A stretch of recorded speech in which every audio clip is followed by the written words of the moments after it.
the support and love you got, Kev. Actually, they heard Sophia was coming on this too, so that's really why they're She usually tends to get more of the support. here. Hey, believe me, you just seen tour this morning. It was kind of funny because everybody's like, Wes, and they're like, actually, we know you're here. It's more that we really don't give a shit about you. It's really your wife. Yeah, tell me something I don't know. Hello, Sophia. Hello. How's everyone doing? I'm doing good. I'll let everybody else answer for themselves. Thumbs up.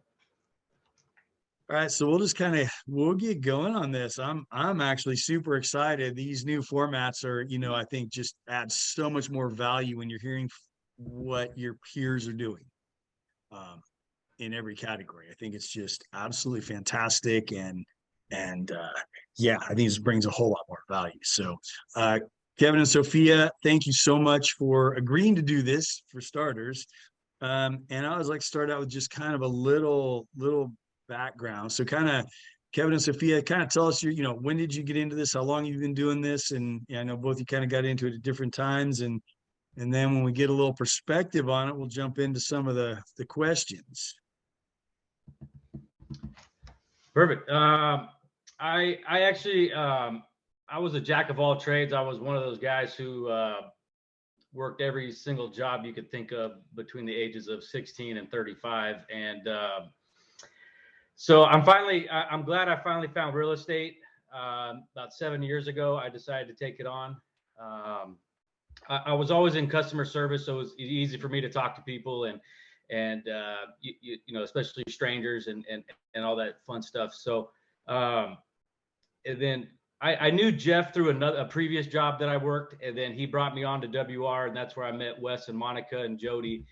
And in the beginning, it was actually a very small office, kind of nice setting, and Jeff really took me under his wing. And Wes and Monica were always there, and Jody was actually a big part of it too. So between the four of them, they really got my career going. And the first year or two was a little slow for me, just because I didn't grow up out here. I don't know a lot of people out here, and a lot of my business was coming from open houses. So that was kind of my jam in the beginning. Was I would request to do anybody's open house. They had a new listing, I was doing the open house. So that's where a lot of my business came from. And so things started rolling a little bit for me. I was doing pretty good by year 3. And then year 4 came around. That's kind of when COVID hit. So I'm actually one of the most probably luckiest person in the office that the Zillow program came along, because open houses were shut down pretty much. As you guys know, we couldn't do open houses anymore due to COVID. And that's where, 75% of my business was coming from. So exactly at the time it hit is when the program started with Zillow. So definitely took advantage of that. I remember in the beginning, it was so crazy because we only had like 6 or 8 agents on it, and the phone was ringing constantly. We didn't know what to do. We were getting overwhelmed. We were just getting hammered. But then over time, the team has grown. We've actually taken this to another level and beyond. And Wes has been an amazing leader through all of this. And he's brought on the right people, and everyone is taking full advantage of this, as you should, because it's such a beneficial program. And like I said, I've been a beneficiary of it the last 3 years, and it's taken my business to a whole new level. And during that time is when my lovely assistant / boss began to join forces with me, and I'll let her take over from there. So I always had like sales and customer service jobs. I worked in the finance, investment, asset, financial planning industry for almost 10 years. And I decided that I do not want to become a financial advisor. I think it was just I couldn't picture myself doing it for the rest of my lifespan. Although my boss was like, hey, you're ready. I think you can get your Series 7s and our clients love you. So I manage, help my boss, previous ex-boss, manage assets as well as all the operations. So one day I had an idea. Kevin was just so stressed out. He was sick. He was working hard, like just grinding in 2020 and 2021. And I just had an opportunity. I said, you know what, let me take the risks of not becoming a W-2 employee and work with my spouse. I thought it was a crazy idea. He thought it was a crazy idea too. But I saw opportunities and just had that mindset of like, okay, this is just a recommendation of how you can grow your business. And I'm really glad she didn't tell you the real story of how it all happened. So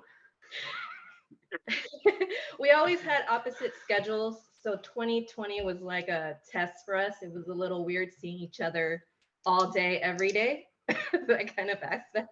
But it was a little rough in the beginning because we're both different, have different personalities, have different structures. But I believe that we have the same mindset, the same goal, the same passion. And then we just kind of worked it out and made it kind of flow and work for our business. I love it. I love it. So just to give you a little perspective of why I asked Kevin and Sophia to do this, I mean, this is really kind of the disciplines of a top producer, right? And how do you define top producer? Actually, how do you define anything, right? Success, top producer. You know, I define a top producer as someone who's doing 12 or more transactions a year consistently. Would that be pretty fair? Would everybody kind of agree with that and think that's a top producer? You know, because anybody can have a one-off year, right, and just crush it, and then have a terrible year. And so Kevin and Sophia back in 21 closed 19 transactions. Last year they closed 17. This year they're on pace to do 19 again. That's consistency. And if you can achieve that in this business, which anybody can, by the way, anybody can. I mean, look, Kevin did it. Oh, that's right. He has Sophia. And kind of interesting, 21. That's right about the same time she came in. No. But you know, there is something to be said for husband and wife teams too, though. I mean, it is a pretty powerful thing. You know, because you do usually have those offsetting personalities and offsetting things that you do. So first off, thank you guys for being vulnerable and sharing the backstory on that. But that's kind of how, you know, when I think about a top producer, that's kind of how I define it, is someone who can do, you know, 10 or 12 plus consistently for several years in a row. So we wanted to get them on here and say, you know, hey, what are those disciplines that you guys do? So really, at the end of the day, you know, we like to keep things kind of simple and not overcomplicate things. So basically, we're gonna dig into. I got one question with three items, and Kevin and Sophia, what are the top 3 things that you both do on a regular and consistent basis? Just 3 things, the top 3 things that you attribute your success to. First and foremost, it's staying on top of the market. I'm usually a pretty early riser. As soon as I get up, I mean, the first thing after coffee, it's MLS. I mean, that's the first thing I no matter what else is going on in my life, it's MLS. So I hop on, and of lately, the 2 biggest things I check for nowadays, just because of the current market, is back on markets and price changes. And the reason for that is, you know, our buyers lately, and specifically to the buyer aspect of it, you know, we're missing out because of multiple offers on a certain home, or for other buyers, there's a home that might fit that you know, checks all the boxes, but it's just a little bit out of their price range. Mm-hmm. So you know, we're actually in contract right now on one home where a home came back on the market and we swooped in and got it. And then on some other price changes that have come back into our buyer's price range, we've set up appointments for those showings, and you know, it really gets the buyer excited because we're on top of it. They don't have to, you know, call us we're reaching out to them as soon as we find these properties and sending them over to them. But that'd be the first and foremost thing that we do, is just staying on top of the market, kind of knowing what it's doing. And then the second thing, I'll let Sophia. Whoa. I want to move on to the second thing. I got questions on the first thing. Okay, got I it. want to know the 30 top things you do. Just rolling all of it. We're not going wide on how many things you do. We're going to go deep on what you do so they Got can it. really understand it.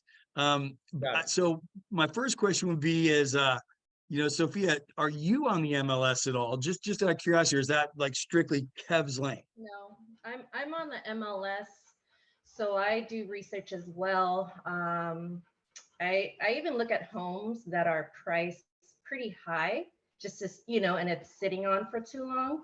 And then we'll reach out to the agent just to get a feel of it. We'll also, let the buyer know too, or the client, say, hey, this house has been on the market for so long. Just finding different solutions, different ways, instead of like, here's the information. So that's how MLS every day, price change, what's sold. I like to check what's being sold, so then it's easier for me to like check the comps or know like, hey, this area, this neighborhood sold for this much. And our client will put in an offer, say, hey, look at this address. This is what it sold for like 2 weeks ago, 3 weeks ago. So just finding out a lot of information and presenting it to our clients. Nice.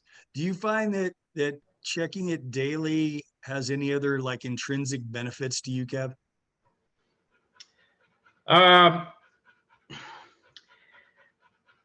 Yeah, because there's always, to me, it's just about staying on top of the market, like just seeing changes, seeing what's coming on, what prices. We always we even we're probably so deep in it, we even know like which agents. Man, this agent has 3 listings right now. This agent has 2 listings. This agent has 1 listing in this city and this city. Like we're so in deep in the MLS that we pride ourselves in just really knowing the market, knowing the changes, knowing the trends, knowing even down to, hey, this city's a little bit more hot than this city, even though they're 2 miles apart. It's just a weird thing. So I think really diving into it can just give you the best value to provide your clients of just really knowing what's going on and what's on the market, instead of just kind of free balling it and just kind of throwing stuff out there. Well, I'm not going to touch that one. However, so Yeah. not there's anything wrong with free I suggest not touching it. Yeah. I guess it depends on who your clients are. Yeah. So that deeper knowledge, it really gives you, so you feel like you have a strong pulse on the market. Yeah, I mean, not in every city and county, of course, but the main, our backyard, I'd like to really hone in on our backyard. And then if there's a particular client, like we tend to get a lot of clients in the Concord area, so I really like to be well versed in that section over there. But if you were to ask me about the San Ramon market, I probably couldn't speak to it as well as I could in our backyard here. So but I really try to hone in on where our clients are looking at that particular time, and really just to provide a wealth of knowledge to our clients. Okay, how long would you say you spend every morning on the MLS? Just ballpark, roughly. It's kind of throughout the day type of deal. Sophia actually spends more time than me. I would say I'm probably on it about 2 hours a day. Sophia's probably pushing about 3 hours a day. And that's not 3 hours in a row. That's not true. It's, hey, half hour while I'm having my coffee, half hour when I get back from the gym, half hour around lunchtime, half hour in the evening. I'm always checking because I just want to be top of mind. Like as soon as a new listing comes out, because this is what I hate, is when a new listing comes out and my buyer sends it to me instead of me sending it to them. To me, that's really, I've heard so many buyers, especially on Zillow. Well, I have an agent, but I tend to be doing all the work and blah, blah, blah. So that really, bothers me when they send it first and I'm not on top of it. So, or we are. Nice. Very nice. No, that's good. And so do you ever find yourself out in like social situations or situations with other kids' parents, on play dates or school or whatever you got going on where real estate comes up much? Yeah, it seems like everybody loves talking real estate, even if they don't know about it or they just everyone loves talking about real estate. I mean, you can talk to anybody, any walk of life, and you bring up real estate, and they're going to have an opinion on it. It's a really big subject for people, and it comes up quite often than not. And I don't most of the times we don't even have to bring it up. People know that you're a realtor, and they start asking questions. So it's pretty cool. And would you say because you have a pretty in-depth knowledge of the market, when it comes up, you're able to speak quite intelligently on it, which in turn, would it be fair to say, they continue to bring it up because they're kind of looking at you as kind of an expert in the field? Yeah, I think by mentioning what we do on a daily basis with just the MLS in general is provides that to people when you're out and about out around town, and they love it because they want to pick your brain, and it's good to be able to speak to it on a consistent basis and feel what's the word? I'm drawing a blank, but just to be able to speak to it in general, they really love to ask you questions, and it feels good. Well, and when you're able to answer them, it sets you apart from other agents. Right. Yeah. And the reason I asked that for a specific reason. I remember back when I got into this, it was the same way. I studied the MLS every day, just like Kevin and Sophie. And I found myself, everybody, even 25 years ago, loved to talk real estate. But it was so funny because I could be around a bunch of other realtors and somebody could be there and they'd ask a question, but they wouldn't ask the whole group. They'd look at me and ask me. And there was a reason, because I studied it and knew it. They knew I could talk to it without like, well, let me get back to you on that. Right. So anyway, props to you guys for that.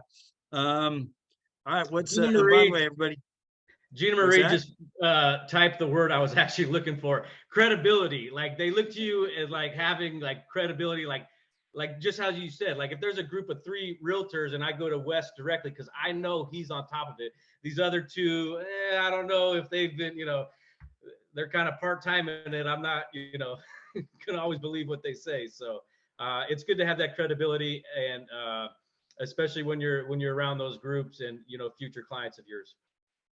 Love it. Love it. By the way, everybody, you can write down questions after we go through this. We'll have plenty of time for some Q&A if you want to, and you can ask them anything you want. So, all right, what is the second thing that you do that you attribute, the second discipline or habit, routine that you have as a top producer that you attribute your success to? I'll let Sophia answer this because she is the one who's behind all of it. It's really following up and staying front of mind. When it comes to real estate, one thing I didn't know about when I first got my license is everybody and their aunt is a realtor. I did not know that. So you have to stand out, and you have to be front of mind, and our follow-up is very key to our business, and Sophia is a big part of that, and I'll let her kind of speak to what she does on a daily basis to do that. I would say consistency, just being consistent and just repeating, like all the work, the tasks that we would have to do. It may sound repetitive, but then you'll benefit from it. Just staying on top of everything. I know when we have busy days, Kevin's out showing. I'm doing all the background work, providing him all the details. So I just see it as like a detective out, and I'm back at the headquarters, gathering information, getting all the details to make sure he secures the deal, or, that's how I see it. Sometimes what's funny about that is sometimes when I'm out showing homes, you got, meeting up with a few different clients, and that happens to be a follow-up day. I sometimes have to turn my phone off because it just keeps pinging because Sophia's reaching out to every single like lead we have. So it's really just about follow-up and big word she said, consistency. You really have to stay front of mind with how many options people have as far as realtors. Everybody has a relative that's a realtor. It's just facts. And sometimes they don't want to go that route, so they need to find somebody that they trust and hold to a high standard, and that's what we're trying to be. So is there in your consistent follow-up with the leads, is there a particular platform you guys use or medium you use to stay connected and stay utilized for follow-up that you find works best? Yeah, Chime is the biggest one. One thing we do that Sophia does with Chime is we send out a monthly newsletter to every lead we have, hot, cold, nurture. We send a monthly market update to every lead we have. So a few days before the first of the month, she'll kind of switch it up, and sometimes we won't even talk about the market. Yeah. We'll just say, hey, like July 4th was coming up. Hey, I hope you're getting ready for the summer. July 4th, you're just making another touch. You're just following up, front of mind. And then one funny thing that we do, and if you guys are able to do this, if you have somebody else driving the car, we go down to Fresno to meet my folks, once every couple months. And when we do that, I actually print out like 50 leads from our Chime, like our hottest leads, right? And it's about a 2.5 hour drive. So Sophia's in the back seat, just sending out messages to all 50 leads. It's crazy. And the amount of feedback we get is awesome. And a lot of times it leads to a showing that we haven't shown somebody in a while, and they finally are coming back, or somebody finally wants to get approval, or somebody has a referral for us. So just finding ways to take advantage of when we say productive, like that's being productive. Like somebody could just sit in the back seat, put the headphones off, take a nap, watch a movie. No, we're hitting we're taking advantage of every minute we can in this business. So then by the time we get to Fresno, we can enjoy the time with our family, So that's why we try to knock out stuff in situations like that. That's awesome. Actually, Gina Marie calls that net timing. Anytime you can be doing something and be doing something else, that's powerful. So great tip. Melissa wants some examples of like scripts or what you say or put out or send out. It's a lot of times it's very generic. It's just, hey, just checking back in on those properties we saw last week or the other day. Did you want any disclosure packages? Can we follow up with the listing agent with any questions, or was there any other properties you'd like to see? Just just real basic stuff. Yeah. I don't think we're getting too we'll get a little more specific depending on the lead. Right. But it's really just making that touch and just showing them we're here, we're ready. Let's, we're trying to be proactive, I guess. We're not just waiting for them to, hey, I want to go see this. We're going to show them, hey, look what just came on the market. Look what just price came down. We're always being proactive and just staying front of mind. I also like to remember clients, like if they have kids or no kids, last vacation, I always include their name. So personalizing each client, making them feel welcome and just like, hey, you're on top of our list no matter what. Like a client said, oh, by the way, we're in Santorini, reach out, in 2 months. So I'll make a note of that to touch base with them within 2 months. Or either just a week or two before, just say, hey, how are you guys doing? How was Santorini? And it's just that simple. So what he's saying is you keep really good notes and not just on what they're looking for, but anything like if their kids at a game, their kids' names, trips, and all those kind of things. So that allows you to really personalize the next touch. And build that relationship. Love it, love it, love it, love it. Um, I you tend were to, saying, sorry, I want you're good. to acknowledge Sophia on this because she's actually really good at this. Sometimes I'll forget like the spouse's or partner's name when I go you know, I'll get the name, but then the second time around I go, oh, what was Misty's boyfriend's name or husband's name? I forgot. And then Sophia's like, oh, it's Jonathan. Boom. Like, I'm like, you didn't even meet them, and she remembers. So she is the master of taking notes and remembering things that I need to work on remembering. So a couple questions are getting fired pretty quick. I was going to wait till the end, but I kind of like them as we go along. Dawn wants to know, where do you keep your personal notes? In Chime. What Patrick had taught me was, put all your notes in Chime, and then you could transfer notes, to Zillow if needed, but no one sees your personal notes except for you in Chime. Very cool. And then Christine's asking, are you messaging through Chime primarily, through Zillow, or on your cell phones?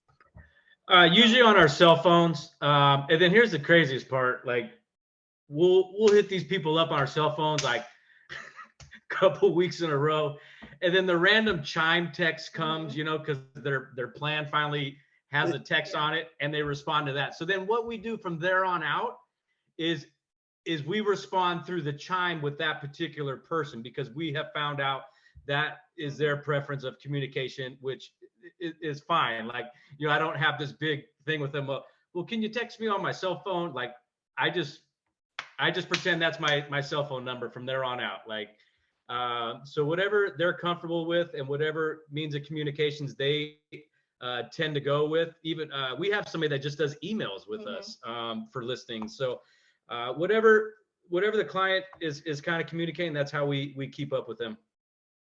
It's like dating a new person every time. Well, I guess we can turn that into quite an interesting game. Good stuff. Is there, so you said you send out newsletters and you do like basically like market updates. Is that a micro market update, a macro? Is it specific to each person, or is it one general one on the general market? One general. Yeah, it's a general one. It literally goes out to every single lead, and it's very general and just a broad statement. And where do you get that market data? Is that something that's kind of part of something a platform you belong to or have, or is that curated by you? Just through research that we do. We say, like, we were brutally honest with a lot of people a year or so ago, when it was like, hey, the market's hot, we're seeing multiple offers, we're seeing over the asking price. I just give them the honest market, like, this is what it is, so be prepared, because I don't want to sugarcoat things for them and go, oh, now's a great time to, we'll get you, so we really just give them a real honest gauge of what the market's doing, and we don't sugarcoat it. Here's the facts backed up by the data. Would you be willing to share an example of your newsletter with everybody, or is that proprietary to the Musto team? Yeah, no, like, that's very basic. Yeah, it's very generic. It's really like 3 or 4 sentences, and then at the bottom it says, hey, if you are looking to buy or sell, because again, this is a lot of past clients, this is a lot of nurture clients, and then we have our email link to our website. But yeah, just very, very generic, and we can we'll pull something up and send it over. That'd be great. Super. I know everybody will appreciate that. I mean, that's I appreciate that. That's our culture, right? Why does anybody have to recreate it? We're not marketing to the same people, and if we can help each other out and make life simpler, that's great. So thank you for that. Okay, so consistent follow-up on leads. All right, let's move on to number 3. What's the third thing? So the third thing is just really, I've always had this mentality, you know, just really not taking any days off, so to speak. And I want to provide a little context with that, with what I mean. Like real estate is a 24/7. Like, let's just be real. Real estate is always open. Okay. You could be closing a deal at 2 a.m. if you really, you know, wanted to, and everybody's up and moving and whatnot. So you always have to just, you know, be ready to go. And you have to, but at the same time, you have to cut out time for yourself. Like, you know, Wes knows, Sophia and I like to take a vacation or two throughout the year and go relax, you know, in a nice location. But guess what? What you don't see is we're in the hotel room for about an hour or two, taking care of business, talking to clients, sending out, you know, we just literally, hey, we're going to take from, you know, 11 to 1. We're going to knock all this stuff out, and then we're going to go to the pool and enjoy some adult beverages, you know, and a good time, and not having our kid here. So there's, but at the same token, we've, in just the last 2 trips we've done, we've put 4 offers in on vacation, so to speak. So that's what I'm saying. You always, real estate's always open. You have to be always ready to go, but at the same time, you have to live your life. You have to enjoy your family, enjoy your kids, make time for them. So we always just again, just always be ready to go, always show up. I guess is the best way to do it, is always show up. And then the other part of that is, and Jeff Carter instilled this into me. And if you guys had the pleasure of him mentoring you, he always instilled to me, don't be that agent. And what I mean by that is, as I was speaking earlier, everybody and their aunt's a real estate agent, right? But how many of these people that are actually licensed are actually good realtors? How many actually take care of their clients the way they should be taking their clients?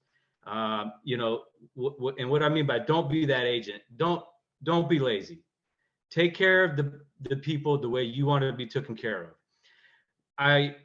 It just takes an extra step every time to be that much better. It really does. Like, in an example of don't be that agent, we have a listing that we just got, and we received an offer, and the agent put down, for seller, they put down owner. Like, they couldn't even take the extra 2 seconds to go in the tax records and get the owner's name. And lucky for him, we didn't have multiple offers, or I would have shot him down instantly. But fortunately for him, he was the only offer, so we had to take him. But it's little things like that cringe me is and again, Jeff instilled this in me, is just always take the extra step to be the best agent. Because if there is multiple offers, people are going to look how you write offers. They're going to want to know, well, this agent didn't even call me, and then all of a sudden I have an offer for them. Make the call. You know, make the call previously. Just getting as much information as you can to help your buyers out. So again, it's just taking that extra step just to be the best agent you can be, and just don't be lazy, because you're not setting yourself apart from anybody else that has a license. Well, that was a shameless plug for Jeff, but okay. I mean, you succeeded in spite of being mentored by him. We give you that. I mean, heck. I owe Jeff a lot of credit for you know, taking me under his wings in the beginning. I always had a work hard mentality, so that wasn't it was instilling it in this business, because this is something I never did. You know, I was in retail a lot of the time, which, you know, I dealt with customers, which, you know, relates a little bit to real estate, but it's a different animal. And Jeff, again, took me under his wings and you know, taught me some great things. So I do owe, and I'm glad he's not on here, because he'd be, his head would, it would blow up.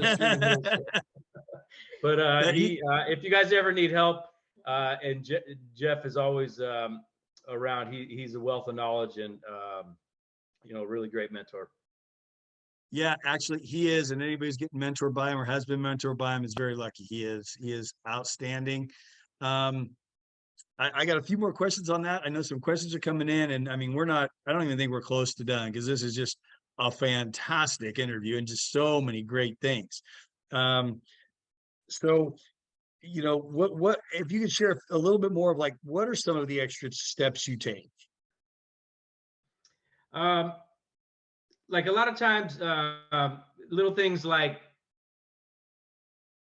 if I know a home is really going to suit one of our buyers, I'll read the disclosure package before I even show them it. Yeah. So then I can know to maybe point out some things while I'm there, or not, and to even look at things while if the inspection reports came back kind of a little heavy, and I want to personally see these things.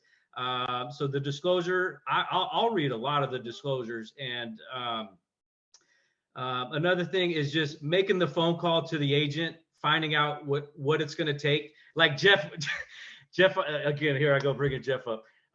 Jeff always had this instilled in me. He's all like say a house was going to have an open house that weekend, right? It was like Thursday or Wednesday.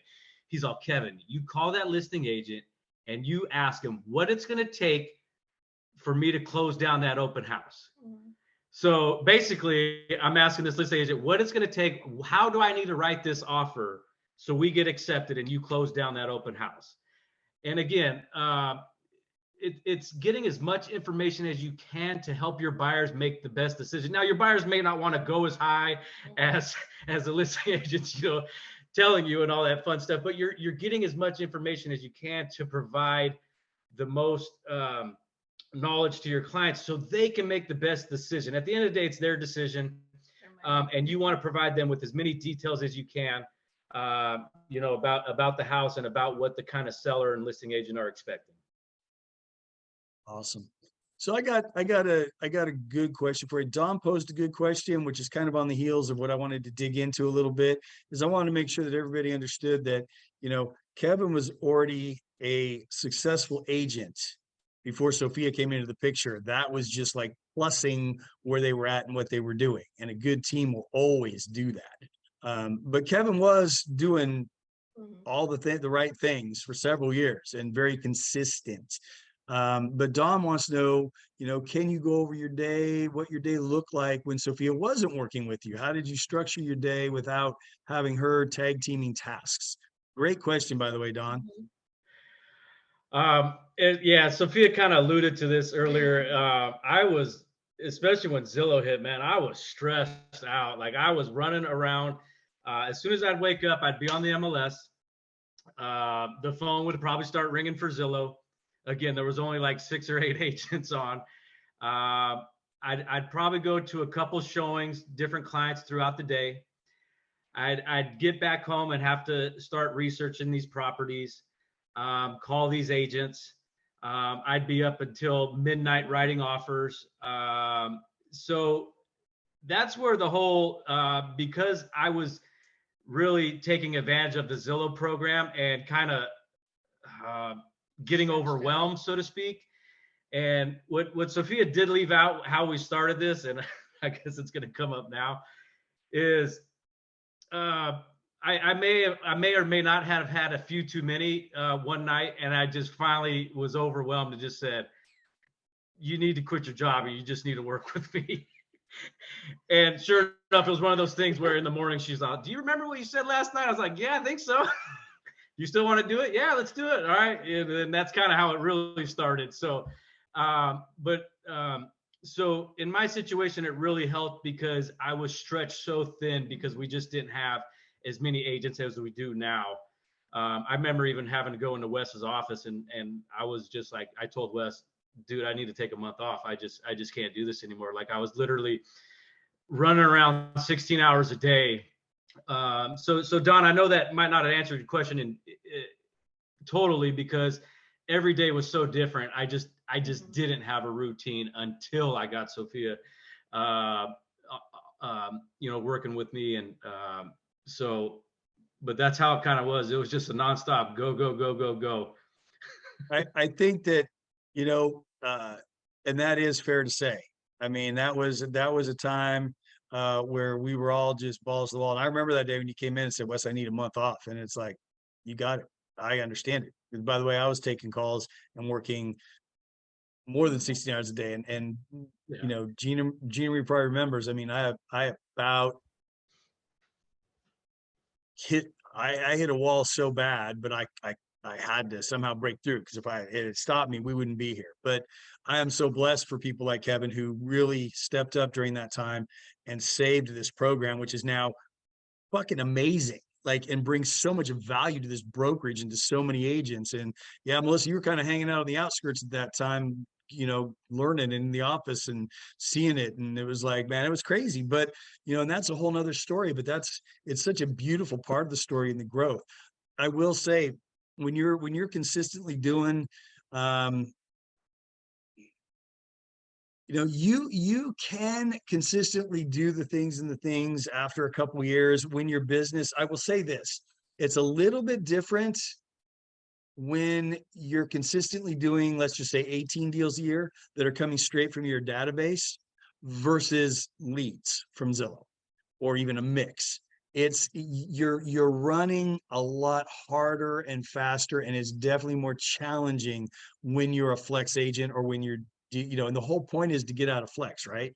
To build your database big enough where the 18 a year or 24 a year, whatever it is you want to do, or even 12, are coming straight from your database. You're not running as hard. You're not having to do as much follow-up or as much chasing. So it definitely becomes easier. So, you know, I just want to kind of go over what Kevin and Sophia said. I mean, and this is, I really want you guys to listen to this. I mean, it's not always easy. It's not always perfect. And yeah, they're a husband and wife team, but even if you're doing, I think anybody can very easily do 12 deals a year, which to me is a good living and a good life. I mean, that's into the 6-figure income easily. You know, but on the MLS daily, first thing he does when he gets up, and he's, by the way, he's the only one who can rattle off the stats every meeting when I ask about it.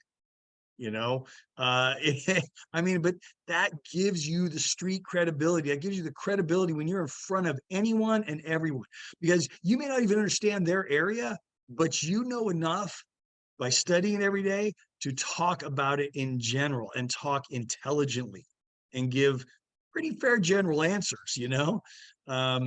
Would you agree with that, Kevin and Sophia? Yep. Yeah. Second thing is just the consistent follow-up. Now, I know Kevin, he was the first one to set up Chime back when we got Chime. He is the one, I think, I'd say there's a couple people now really utilizing it and taking advantage of it. I don't know why everyone isn't. It's heavy on the front end to get it all set up, but then it's hands off and it just does its thing. And then, you know, touching the people and finding the net time. You guys, I find myself in the car a lot. And anytime I know I got to make a drive that's more than 30 minutes, I print out a list of, a lot of you hear from me when I'm in the car, whether it's for me, whether it's agents or clients or leads. I call it windshield time. That's like the best time for me to get calls in, make touches, and I'll just make a list. I literally, you guys know me, I can't drive with these things on because they're readers. So I usually print it really big and I tape it on my dashboard so I can see it. Y'all laugh, but I try to be safe too. So that's just what I do. You know, Chime is worth the time. And but yeah, Melissa's really stepped up on that. Like I said, a lot of people have, and it's worth the investment up front. It really is. But also one thing that Sophia said in that whole consistent follow-up is the notes. I've always had a yellow pad or a notebook. And I remember, I will say, I call whatever you do on a regular basis your true north, right? Gina Marie and I always use that term, true north. And here's the deal. We all get off our true north. We get off ours a lot sometimes. But as long as you know what that is, you can bring yourself back to it. And Sophia, I used to make notes on people. Like if somebody said, oh yeah, I can't this Saturday, my kid's got a ball game. I wrote that down. And I would always go back to my next time I called and say, hey, how did your kid's game go? Like, well, you had a game Saturday. Oh my gosh, you remember that. Thank you so much for asking. Actually, they lost. But you know, they're like blown away. And it's like, and they think you're a friggin' superstar. It's like, no, I'm just smart enough to write the shit down. It's something that I installed with my previous employment. So I ran all the operations, and we had over 300 clients and also prospects. So what I would do is even if it's like silly, like called client, receive paperwork, I document everything. And I tell my boss the reason why I document everything is I said, well, what if I die one day and you have to go in and do everything? So what are you going to do? I said, the smart person would go in each client file and read everything and figure it out. And she goes, oh, I didn't think, I wouldn't think, she's like, how do you remember everything, every detail? Like, we document everything because we do receive a large lump sum of money. So I document like check has been processed, like just little details of each case for each client. So that it's just something that I guess I've always practiced for the past 10 years. Nice. Thank you. Mhm. And the third thing that they do, and I love this, always show up and don't be that agent. Did everybody hear and get that real clear about what it means to don't be that agent? That's powerful. Just doing that extra step, those extra little things. I mean, for me, I keep a nice chest of water in the summer if I'm showing property, a little cooler of water, so I can hand out waters. I mean, just it's something simple as that. Always showing up early, turning on the light, just going that extra mile, being, giving the service that you would want, you would expect. And that'll go a long ways with people. It really will. I want to open it up to any other questions anybody might have for you guys. By the way, thank you guys. This has been like amazing. You guys are rock stars, and super appreciate you taking the time out to deliver this valuable information to everybody. And this will be on ACE University, so everybody will get to hear about it and go back and see it or rewatch it, pick up the little tips. I hope everybody gets nuggets out of this. But anybody else have any questions for the Musto power couple? I'd like to know where you found Sophia. Well, funny thing is she found me. So we'll have to.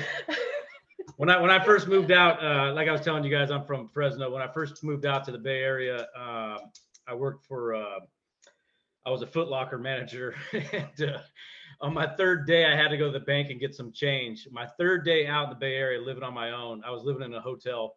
I was walking into the bank, and this car comes around the corner and almost hits me. And screeching tires, everything. And I look back and I look in the car, and it was Sophia. And I was like, all right, she's pretty good looking. I'm not going to say anything, I'm not gonna. So walked into the bank. She ended up getting behind me in line. We ended up talking. We ended up finding out we both worked at the mall. And then 21 years later, we're on this Zoom call with you guys. 21 years later. Wow. By the way, hang on a sec. So I always say, Mia, she saw me and she had to smash on the gas and go, I can't let him get out of my life. So I got to stop him somehow. Ooh, I like that, Suzanne. Man, you guys got a great. I love it. I love it. So Suzanne has That's my story, and I'm sticking to it. Hey, every story has two sides, and there's something really that happened, so it's all good. What for a brand new agent, what is the best piece of advice you can give regarding Chime? Just really learning it. Learning what it can do for you. It literally, once you learn how to get it on autopilot and just going in daily and just making the few adjustments you have to, depending on, if you met a new lead, if they're into showing homes now, or if they're into, submitting offers, really just staying on top of that, because once you get it set up, that's the biggest thing, is just getting it set up. And learning it, it's really a huge tool, and it's hands off a lot of the times. And what's crazy is these smart plans that kick in, they kick into a lead that maybe you haven't talked to for a year, and all of a sudden they're ready to go.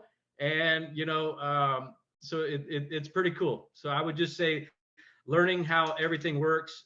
You know, even I think the Ace University probably has some videos on how to set it up or how to you know, set up your smart plan. So that'd be something I would recommend watching and looking into. And Sophia's always available if you need some help too.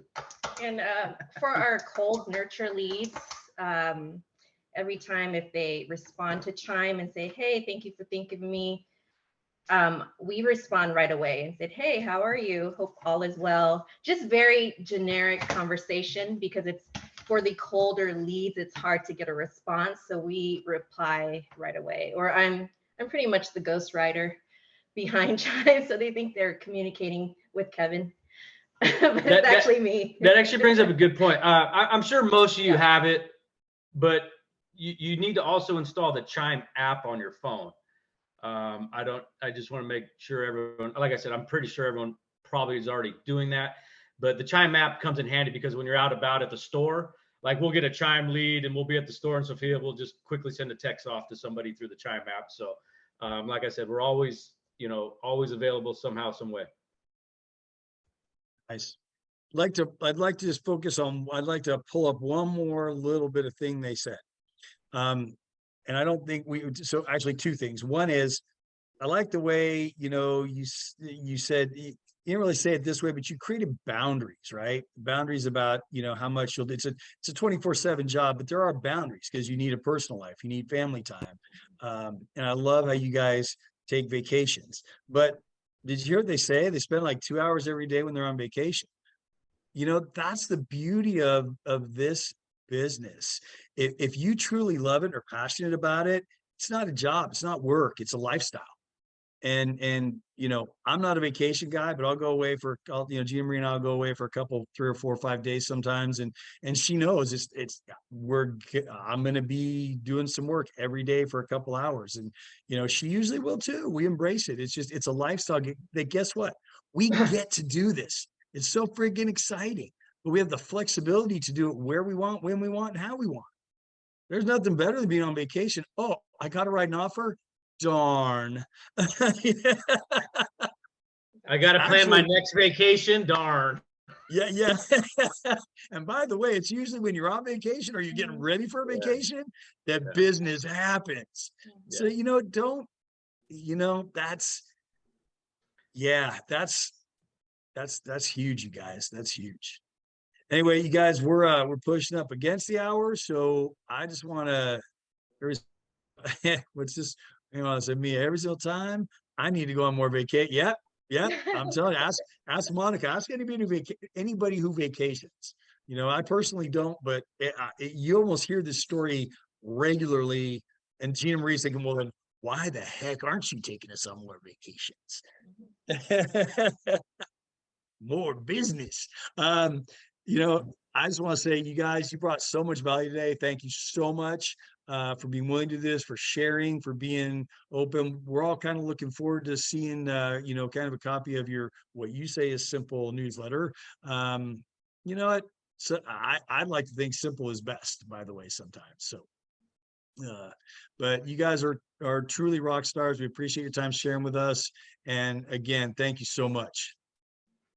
Appreciate you having us. Thank you so much. Thank you. Thanks, everybody. Bye, you guys.